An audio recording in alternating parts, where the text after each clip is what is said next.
Avatar அனிமேல நெருப்பு, காற்று, நீர், நிலம்னு பெண்டிங் பவர்ஸ் யூஸ் பண்ணக்கூடிய உலகத்துல 4 நேஷனா பிரிஞ்சிருந்தாங்க. அவதார் ஒருத்தரால மட்டும்தான் 4 பெண்டிங் பவர்ஸ் அந்த பவர்ஸ் 1000 மடங்கு பவர்ஃபுல்லாக யூஸ் பண்ண முடியும். அவதார் இந்த 4 நேஷன்களுக்கு இடையிலையும் ஹியூமன் வேல்டுக்கும் ஸ்பிரிட் வேல்டுக்கும் இடையிலையும் பவர் பேலன்ஸ் பண்றதுக்காக தான் இருந்தாரு. இப்போது அவதார் இறந்து போயிட்டான்னா அடுத்த அவதார் வேற ஒரு பெண்டிங் பவர்ஸ் உள்ள நேஷன்ல தான் மறுபிறவி எடுத்து வருவாரு. எக்ஸாம்பிளா இப்ப ஃபயர் பெண்டர்ஸ்ல ஒரு அவதார் இறந்து போயிட்டான்னா அடுத்த அவதார் ஏர் பெண்டர்ஸ்ல தான் பிறப்பாரு. நெருப்பு, காற்று, நீர், ஆர்டர்ல தான் அது மதிப்பிரவியும் எடுப்பாரு. இப்படி அவதாரால மட்டும் எப்படி 4 எலிமெண்ட்ஸையும் கண்ட்ரோல் பண்ண முடியுது? எப்படி அவதாரால மட்டும் தொடர்ந்து மதிப்பிரவி எடுக்க முடியுது? எல்லாத்துக்கும் ஒரு ஆரம்பம் இருக்கும். அதே மாதிரி தான் அவதாருக்கு ஒரு ஆரம்பம் இருக்கு. இப்படி பல 100 வருஷங்களுக்கு முன்னாடி அவதார் சைக்கிள் ஆரம்பிச்ச ஃபர்ஸ்ட் அவதார் வானுக்கு எப்படி 4 எலிமெண்ட்ஸை கண்ட்ரோல் பண்ற சக்தி கிடைச்சது? யார் அந்த வான்? இந்த வானோட பேக் ஸ்டோரி என்னங்கிறது தான் இந்த வீடியோல பார்க்க போறோம். இந்த கதை 10,000 வருஷங்களுக்கு முன்னாடி ஆரம்பிக்குது. இந்த காலத்துல மனிதர்கள்லாம் சிங்க முகம் வச்சிருக்கக்கூடிய ஆமையான லயன் டைட்டிலோட முதுகுல இருக்க பெரிய நகரத்துல வாழ்ந்துகிட்டு இருந்தாங்க. ஏன்னா பூமியோட நிலப்பரப்புல ஸ்பிரிட்ஸ்னு அழைக்கப்படுற நிறைய சக்திகளோட இருக்க ஆன்மாக்கெல்லாம் உலாவிட்டு இருந்துச்சு. இந்த லயன் டைட்டில் தான் அந்த ஸ்பிரிட் கிட்ட இருந்து மனிதர்களை காப்பாத்தி வச்சிருந்துச்சு பல வருஷங்களா. எப்பெல்லாம் மனிதர்கள் இந்த லைன் டைட்டில்ஸை விட்டு வெளியே போய் உணவு சேகரிக்க போறாங்களோ அப்பெல்லாம் இந்த லைன் டைட்டில்ஸ் அவங்கள ஸ்பிரிட்ஸ் கிட்ட இருந்து பாதுகாக்கிறதுக்காக அவங்களுக்கு பெண்டிங் பவர்ஸை கொடுக்கும். திரும்ப ஃபுட் கலெக்ட் பண்ணிட்டு சிட்டிக்குள்ள வரும்போது அந்த பெண்டிங் பவர்ஸை லைன் டைட்டில்ஸ்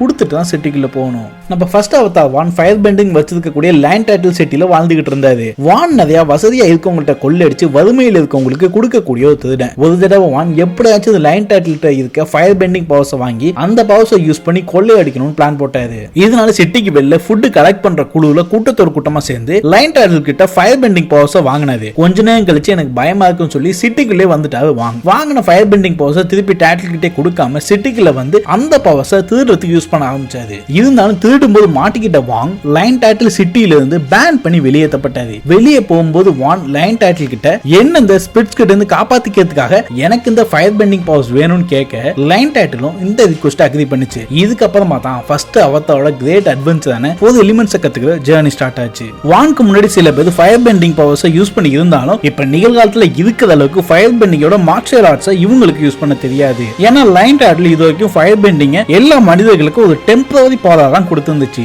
சிட்டில இருந்து ஸ்பிரிட்ஸ் வாட்டர் காட்டு பகுதிக்கு வெளியேற்றப்பட்ட வாங் அங்க அந்த ஸ்பிரிட்ஸ் கூட பழகி நட்பை உருவாக்கிக்கிட்டான். இப்படி ஒரு டிராகன் ஸ்பிரிட் கிட்ட இருந்து ப்ராப்பரா ஃபயர் பெண்டிங் பவர்ஸை யூஸ் பண்ண கத்துக்கிட்டான் வாங். வாங் ஃபயர் பெண்டிங் பவர்ஸோட ஸ்பிரிட் வாழ்ற இடத்துல வாழ்ந்து சர்வ் ஆகிட்டு இருக்காங்க நியூஸ் தெரிஞ்ச உடனே லைன் டைட்டில் சிட்டில இருக்க மக்கள் எல்லாம் அவங்களும் டைட்டில் கிட்ட ஃபயர் பெண்டிங் பவர்ஸை வாங்கிக்கிட்டு ஸ்பிரிட் வாழ்ற காட்டுக்குள்ள போய் வாழ ஆரம்பிச்சாங்க. இப்படி இவங்க எல்லாம் வெளியே வந்து வாழ ஆரம்பிச்ச இடம் தான் லேட்டரா ஃபயர் நேஷனா உருவாச்சு. ஃபயர் பெண்டிங் பவர்ஸை மாஸ்டர் பண்ண வாங் ஃபயர் லைன் டைட்டில் சிட்டி இருக்கிற மாதிரி என்ன 3 டைட்டில் சிட்டி இந்த உலகத்துல இருக்குன்னு தெரிஞ்சுக்கிட்டு அந்த சிட்டியை பார்க்கறதுக்காக டிராவல் பண்ண ஆரம்பிச்சான். அப்படி டிராவல் பண்ற வழியில 2 பெரிய ஸ்பிரிட்ஸ் சண்டை போடுறத பார்க்கறான். ஒன்னு லைட்டாவும் இன்னொரு டார்க்காவும் இருந்துச்சு. வான் ஃபயர் பெண்டிங் பவர்ஸ் யூஸ் பண்ணி அந்த ஃபைட்டை டிஸ்டர்ப் பண்ணாரு. அப்போதைக்கு டார்க் ஸ்பிரிட் வான் கிட்ட இந்த லைட் ஸ்பிரிட் என்ன பழையவங்களா புள்ளி பண்ணிக்கிட்டு இருக்குன்னு சொன்னதால வாங் டார்க் ஸ்பிரிட்டுக்கு ஹெல்ப் பண்ணி தப்பிக்க வச்சாரு. ஆனா வானுக்கு லேட்டா தான் தெரிஞ்சது அவர் எவ்வளவு பேர் தப்பு பண்ணிட்டாருன்னு. இந்த லைட் ஸ்பிரிட் ராவானும் டார்க் ஸ்பிரிட் வாட்டுன்னு 10,000 வருஷங்களா லைட் அண்ட் டார்க்னஸ் வேர்ல்டுல மெயின்டைன் பண்றதுக்காக நடக்குது அந்த பேட்டில். வான் வாட்டுவை ஃப்ரீ பண்ணி விட்டதால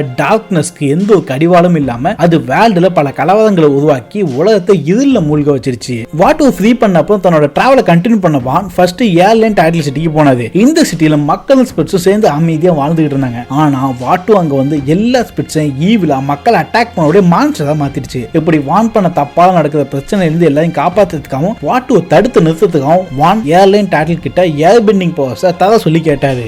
லைன் டைட்டில் வான் கிட்ட இது வரைக்கும் எந்த ஹியூமனாலையும் ஒண்ணுக்கு மேல பெண்டிங் பவர்ஸ் வச்சுக்கிட்டது இல்ல. சோ நீ ஏர் பெண்டிங் மாஸ்டர் பண்ற வரைக்கும் ராவாவோட ஹெல்ப் உனக்கு வேணும்னு சொன்னிச்சு. இந்த ரீசனால தான் அவதாருக்கு அப்புறம் வேற யாராலையும் ஃபுல் பெண்டிங் பவர்ஸ் கத்துக்கவே முடியல. வானும் ராவாவும் ஒரு லைன் டைட்டில் சிட்டில இருந்து இன்னொரு லைன் டைட்டில் சிட்டிக்கு டிராவல் பண்ணி போய் 4 எலிமெண்ட்ஸையும் வாங்கி வான் அந்த 4 எலிமெண்ட்ஸையும் மாஸ்டர் பண்ணி யூஸ் பண்ண ஆரம்பிச்ச ராவாவோட ஹெல்ப் மூலமா. ஆனா அதுக்கு ரொம்ப நாள் ஆனதால வாட்டு இன்னும் பவர்ஃபுல்லா க்ரோ ஆகி இருந்துச்சு. ஆனா ராவாவோட பவர் குறைஞ்சு ரொம்ப சின்னதா போயிடுச்சு. ஒரு கப்புக்குள்ள அடக்குற அளவுக்கு 9 பிளானட்ஸும் ஒரே நேர்கோட்டில் சந்திக்கிறப்ப 1000 வருஷங்களுக்கு ஒரு முறை நார்த் ஸ்பிரிட் போர்ட்டலும் சவுத் ஸ்பிரிட் போர்ட்டலும் மெர்ஜ் ஆகிற நேரத்துல ராவா வான் வாட்டு 3 பேரும் பேட்டில் பண்ண பிளான் போட்டாங்க. ராவா அண்ட் வான் வாட்டுவா ஆல்மோஸ்ட் டிஃபீட் பண்ற அளவுக்கு போயிட்டாங்க. 9 பிளானட்ஸும் ஒரே நேர்கோட்டில் வந்து இருந்ததால 2 ஸ்பிரிட்ஸ் வேல்டுமே ஒன்னா மெர்ஜ் ஆகி இருந்துச்சு. வாட்டுவை டிஃபீட் பண்றதுக்காக ராவாவை இவன் உடம்புல மெர்ஜ் பண்ணி ராவாவோட ஸ்பிரிச்சுவல் பவரை யூஸ் பண்ணி வாட்டுவை தோக்கடிச்சான் வான். இப்படி ராவாவும் வானும் மெர்ஜ் ஆனதால வானோட ஆன்மாவும் ராவாவோட ஆன்மாவும் மரணத்திலையும் பிரிக்க முடியாத அளவுக்கு